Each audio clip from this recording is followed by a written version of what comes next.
Iron Man மற்றும் car இந்த இருவரும் இன்ஃபினிட்டி வார்ல இறந்திருக்கலாம்.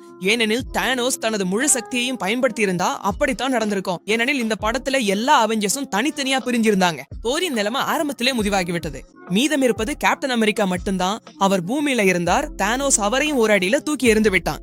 அயன்மேன் தனது மகன் ஸ்பைடர்மேனோட சேர்ந்து விண்வெளியில வேறு ஒரு கிரகத்துல இருந்தான். அப்படி என்றால் தானோஸ்க்கு எல்லா அவெஞ்சர்ஸையும் கொல்ல வாய்ப்பு எப்போது இருந்தது என்று பார்க்கலாம். ஆனால் அவன் அப்படி செய்யவில்லை.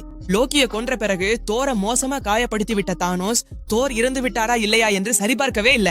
அதற்கு பிறகு அவன் தனது கப்பலை அழிச்சு மற்ற இன்ஃபினிட்டி ஸ்டோன்களை தேடி புறப்படுகிறான். பிறகு அயன்மேன் மற்றும் கார்டியன்ஸுடன் நடக்கும் போர்ல அவன் சோல் ஸ்டோனை பயன்படுத்தி எல்லாரோட ஆன்மாவையும் உயிருடன் வைத்திருக்கிறான். இதனால் யாரையும் கொல்லாம அவன் டைம் ஸ்டோனை எடுக்க முடிகிறது. நன்றாக இங்க அயன்மேன் இறக்க போகிறான். ஆனா டாக்டர் ஸ்ட்ரேஞ்ச் அவனை காப்பாற்றுகிறார். ஆனா டைம் ஸ்டோன் கிடைச்ச பிறகு அங்கே இருந்த மற்ற சூப்பர் ஹீரோக்களை அவன் எளிதில் கொல்ல முடியும். இறுதியில நம்முடைய நீல கத்திரிக்கா வக்காண்டாவுக்கு வருகிறான். அங்கே அவனை தடுக்க ஒரே ஒரு கதாபாத்திரம் மட்டுமே இருந்தா அவள் தான் ஸ்கார்லெட் விட்ச். ஆனா தானோஸ் ஏனோ இங்க யாரையும் கொல்லக்கூடாதுன்ற விதியை பின்பற்றுகிறான். அதற்கு பிறகு அவ ஸ்கார்லெட் விசையையும் உயிரோடு விட்டு விடுகிறான். இறுதியில் தார் வந்து தானோஸுக்கு ஒரு ஃபீல்டிங் அமைக்கிறான். அதனால் தானோஸின் சக்தி முடிவடைகிறது.